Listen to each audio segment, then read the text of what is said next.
దేవుని గృహములో మనల్ని కూడా దేవుడు ఏమంటున్నాడు? మనం ఎవరమంట?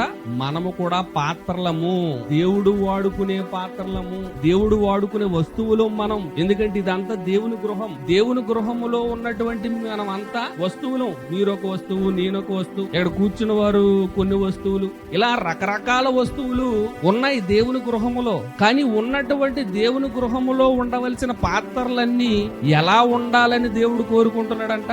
ఎలా ఉండాలని దేవుడు కోరుకుంటున్నాడు? ఘనత కొన్ని, ఘనహీనత కొన్ని ఉండాలనుకుంటున్నాడా? అందరూ కూడా ఎలా ఉండాలని దేవుడు కోరుకుంటున్నాడు?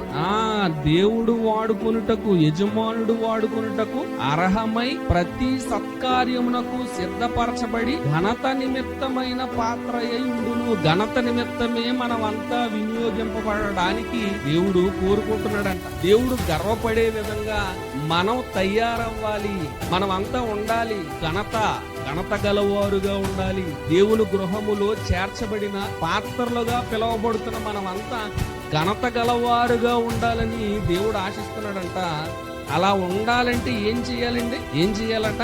మనము అర్హత సాధించుకోవాలంట.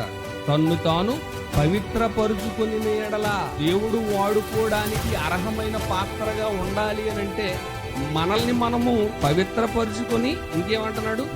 వాడు పరిశుద్ధపరచబడి యజమానుడు వాడుకొనుటకు అర్హమైన ప్రతి సత్కార్యమునకు సిద్ధపరచబడి, ప్రతి సత్కార్యం, అన్ని పనులకి నేను చేయడానికి సిద్ధము. దేవుడా, నువ్వు నన్ను ఏ రకంగా వాడుకుంటావో ఆ రకంగా వాడుకో అని మనం సిద్ధపరచబడాలని